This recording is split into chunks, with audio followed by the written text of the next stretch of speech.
है ना। तो प्राकृतिक खेती का कॉन्सेप्ट जो आया है, देखिए हमारे जो बाप दादा लोग थे ना, इवन 1960 के दशक तक मैं कहता हूँ, उसके बाद ही ये सब कहानी शुरू हुआ।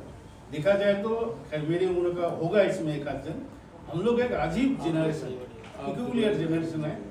भाग्यशाली भी कह सकते हैं, दुर्भाग्यशाली भी बोल सकते हैं। भाग्यशाली इसीलिए कि हमने वो पुराना इंडिया देखा, वो इंडिया जो किताब में कहा जाता है, और हमें आधुनिक इंडिया भी देखना है। शायद आप लोगों में से बहुत जिसके भी जन्म 1980 के बाद है, डेट ऑफ बर्थ, उनको वो नसीब नहीं हुआ। नसीब वाले जो है जनरेशन है 1960 के दशक में जो लोग जन्मे थे वो लोग है। क्यों 1960 में हम पुराने दुनिया पुराना इंडिया देखे, और 80 के बाद बदलना शुरू हुआ, देश दुनिया ही बदलना शुरू हुआ देखा जाए तो हम लोगों ने वो देखे थे। तो जब हम जैसा मेरे जो नाना लोग धान के खेत में काम करते थे, अपना ही जो जमीन है, तो हम भी जब छुट्टी उट्टी के समय समर वैकेशन उसमें, और बंगाल में उसी समय पे धान लगाया जाता, तो हम गर्मी की छुट्टी में नाना जी के घर जाते थे। धान खुद भी लगाया हमने, टेस्ट प्लांटिंग, और हम मुझे टेस्ट प्लांटिंग करने के लिए वो रस्सी नहीं चाहिए, जमीन की दो साइड में दो बंदे नहीं चाहिए, हम बिना उसके टेस्ट प्लांटिंग कर देते थे, और वो भी एकदम परफेक्ट। यहाँ तो मैं देखता हूँ आजकल दो है ना, जमीन की दो साइड में दो बंदा जो है रस्सी भी पकड़ता है, और बाकी लेबर लोग रस्सी के बराबर, तो ये जरूरत नहीं होता है।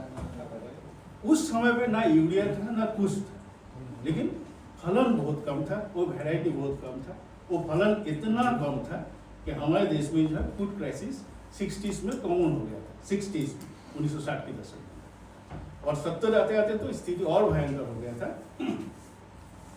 तो वहाँ एक छोटा सा स्टोरी है, बहुतों को पता है, बहुतों को पता है ना स्टोरी को। उन दिनों हमारे देश के प्रधानमंत्री मिसेस इंदिरा गांधी हुआ था, तो उनको क्योंकि हमारे यहाँ फूड क्राइसिस था, खाना इतना उत्पादन होते ही नहीं थे कि सबको खिलाए।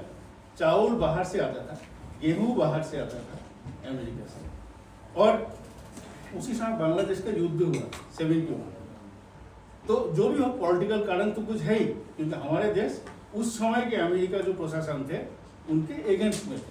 71 के युद्ध में हमारे एगेंस्ट में अमेरिका वाले ने वो भेज दिया था, क्या बोलते हैं, युद्धपोत। अमेरिका ने हमारे देश में हमारे एगेंस्ट में युद्धपोत भेजा था। 20 रास्ते से वो युद्धपोत आ भी गया था, बर्बाद कर देता इंडिया, रशिया ने, लेकिन रशिया ने इधर से एक और भेज दी। तो रशिया का युद्धपोत देख के अमेरिका का युद्धपोत नमस्ते करके वापस चले गए, और हम बच गए थे। और वही नहीं, पाकिस्तान को दो टुकड़ा किए गए, और बांग्लादेश का जन्म हुआ। तो ये था स्थिति। और उसके बाद ही अगर हमारे देश के प्राइम मिनिस्टर यूएसए में जाए कि हमें कुछ गेहूं चाहिए, तो दिया नहीं। इतना ही नहीं कि नहीं दिया है, बेइज्जत ये होना पड़ा। देखो राजनीति के जब ऐसे बात करेंगे ना, तो राजनीति से थोड़ा सा अलग हटके हो सकता है हम उनको राजनीतिक रूप से पसंद करें या ना करें, बात वो नहीं है।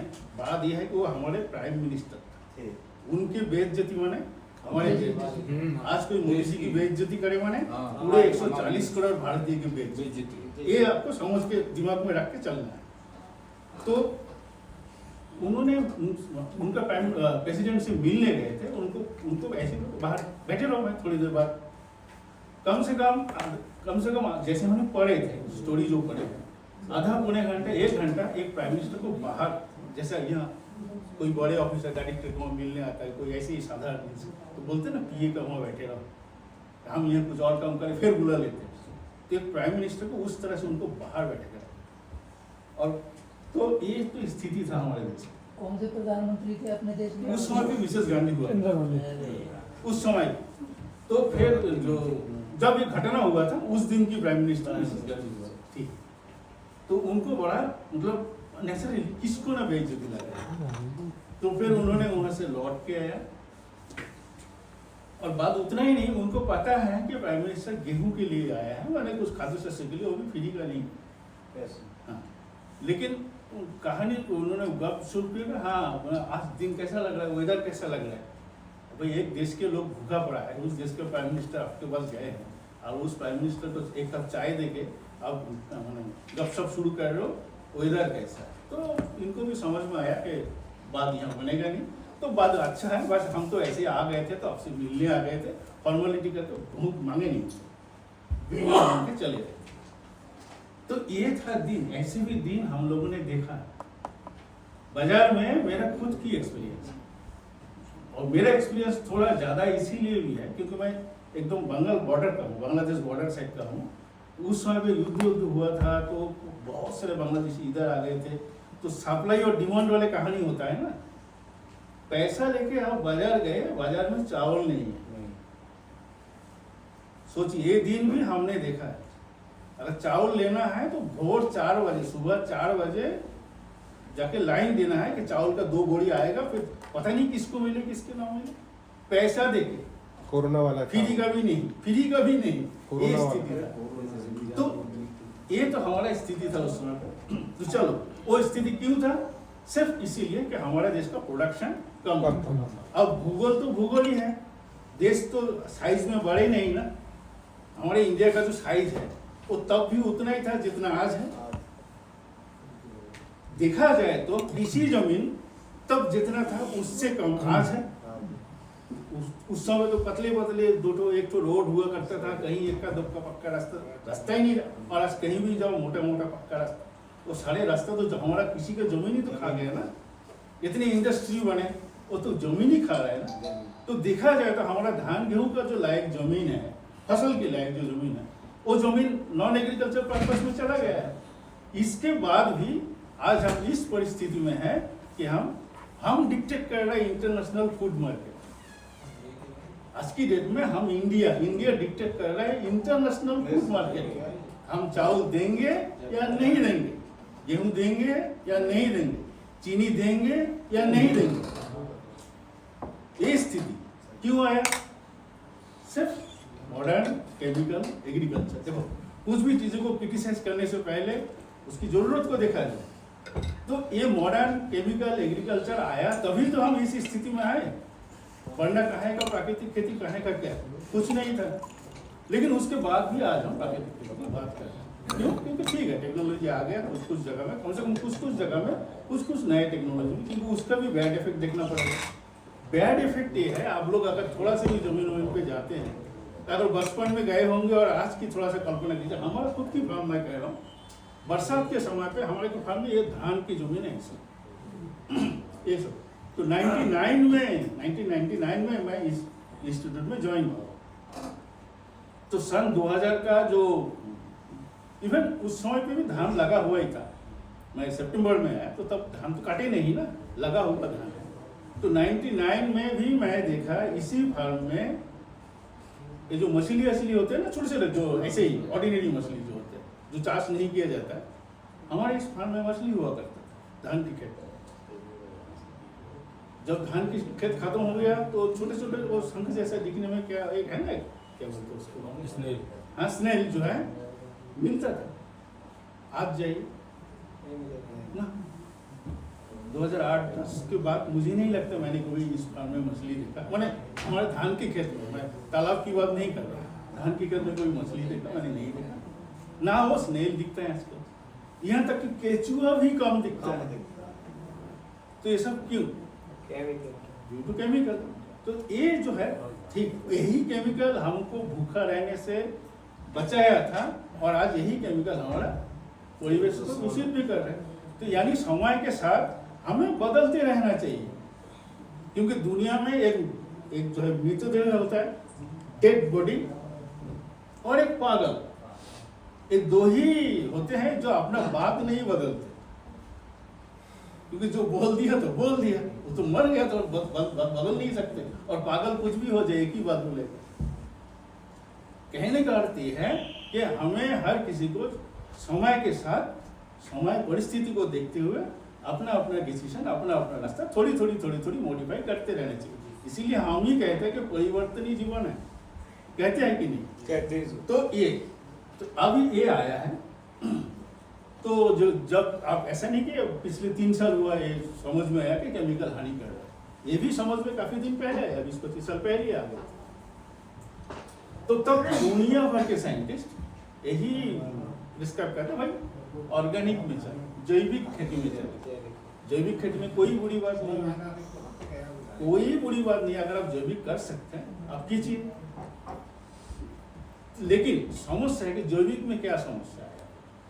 जैविक खेती में समस्या सिर्फ इतना आया है कि जैविक खेती में जो कहता है कि 10 टन 20 टन वो खाद दे दो, जैविक खाद दे दो, उतना बना नहीं सकते, है ही नहीं तो कहाँ से बनाएंगे। यानी जैविक खेती में कोई कमी नहीं है, लेकिन जैविक खेती की जो संसाधन अगर हमको व्यवस्था करना है वो व्यवस्था है ही नहीं। तो वी नीड सम ऑल्टरनेटिव, कुछ तो ऑल्टरनेटिव चाहिए। तब ये धीरे धीरे ये आया था, प्राकृतिक खेती की दिशा में आया। तो हमारे देश में तो पहले जो ये जो मैंने जो इसने जो zero budget natural farming concept आया था, तो उनका दिमाग में लगा कि एक तो किसान लोग हैं, इतने जैविक खाद उनको आया कि कहाँ से खरीदेंगे। अब बात है उतना पैसा नहीं, लेकिन सवाल तो ये है कि अवेलेबल भी नहीं। तो यही सब सोचते गए, तो एक आया है कॉन्सेप्ट, ये जीरो बजट नेचुरल फार्मिंग आया था कॉन्सेप्ट। तो उसमें यह है कि ठीक है गोबर हम यूज करेंगे, लेकिन खाद के रूप में नहीं, गोबर को भी कुछ मॉडिफाई करें, यूरिन को भी कुछ मॉडिफाई करें। फायदा ये है कि प्राकृतिक खेती में गोबर तो देना ही है, गोबर देना ही है, लेकिन प्राकृतिक खेती में हमें कुल गोबर की आवश्यकता पड़ता है 1000 किलो पर हेक्टेयर, 400 किलो पर एकड़, इनके कैलकुलेशन के हिसाब से। लेकिन वो भी मैंने जैसे कि डॉक्टर साहब ने थोड़ी देर पहले बताई दिया कि इसमें बहुत सी रिसर्च अभी भी आवश्यकता है, तो थोड़ा एक्चुअली थोड़ा ज़्यादा देने से ठीक रहेगा, मतलब वो मिनिमम उतना आवश्यक है। तो ये हो गया पहला पॉइंट, क्योंकि हमें कंपैरिजन ऑर्गेनिक से ही करना है, केमिकल से तो हम हट गए, क्योंकि प्रकृति की जो एनवायरनमेंट का जो प्रॉब्लम हो रहा था उससे हमें हटना है। तो ऑर्गेनिक में कोई कमी नहीं है एनवायरनमेंट के पॉइंट ऑफ व्यू से। तो लेकिन इसमें अंतर क्या है? अंतर यही है कि पहले तो इसमें गोबर की मात्रा कम लगते हैं, उसमें बहुत ज़्यादा लगता है। ये है पहला पॉइंट जो हमें याद रखना है। दूसरा पॉइंट जो हमें याद रखना है, उसमें हमें खाद बनाना है। खाद बनाना है मैंने गोबर प्लस भूसा वूसा जो भी है, कहीं ये ले जाके कोई वर्मी कंपोस्ट यूनिट एक यूनिट तो बनाना है ना। तो कंपोस्टिंग जो प्रोसेस है वो एक जगह में हो रहा है। कंपोस्ट बनने के बाद उस कंपोस्ट को फिर हम लाके जमीन पे दे रहे हैं। ये हो गया। एक मिनट। हाँ बोलिए। मैं अभी जो है ना पूरा सा आप लोग का नाम और गांव का नाम का साथ में जो है ना सर्कुलेट कर रहा हूँ। ये जाएगा सर्टिफिकेट के लिए, आप लोग का जो ट्रेनिंग कंप्लीट होने के बाद सर्टिफिकेट जाता है। अब जरूर थोड़ा सा ध्यान से अपना नाम और आगे का जो गांव का जरूर ध्यान से देख लीजिएगा। करेक्शन होता तो आगे का जो काली कॉलम छोड़ा हुआ है ना, जो करना होता तो दोबारा बार आप लिख दीजिए, तो थोड़ा सा हम लोग को अच्छे से समझ आ जाए। फिर लास्ट में सिग्नेचर मार दीजिए अपना, ठीक। तो हो गया sir. Okay sir, thank you. ये हो गया पॉइंट नंबर 2। पॉइंट नंबर 2 क्या हुआ? उसमें हमें ऑर्गेनिक खेती में, जैविक खेती में हमें जैविक खाद कहीं बनाना है। यानी हम गोबर ले जाएंगे, भूसा वूसा ले जाएंगे, मिला के एक जगह में बनाएंगे। बनाने के बाद फिर उस खाद को लाके जमीन पे देंगे। प्राकृतिक खेती में हमें बाहर अलग से खाद बनाना नहीं है, खेत में वही मटेरियल देंगे, लेकिन खेत की खेती में ही देंगे। ये हो गया अंतर। अच्छा, दूसरा, वहाँ तो गोबर एकदम रॉ गट्ठा गोबर दे देंगे, रॉ गोबर। ये हम गोबर एस नहीं देंगे, मतलब वही गोबर उठा के नहीं डाल रहे। क्या कहेंगे नहीं, उन्होंने तो बोले थे कि गोबर डायरेक्टली फील्ड में दे दो, फील्ड में ही दे रहा है, लेकिन उसमें हमने एक टेक्निक है, इसमें टेक्नोलॉजी है। उस टेक्नोलॉजी से गोबर से ही बनेगा जीवामृत, घनजीवामृत, बीजामृत। ये 3 चीज बनता है। तीनों चीज बनता है गोबर और यूरिन से। बनाने का तरीका भाई मैं बाद में जा रहा है, क्योंकि पहले जो बात दिमाग में रखना है उतना मैं पहले कह रहा हूँ। भले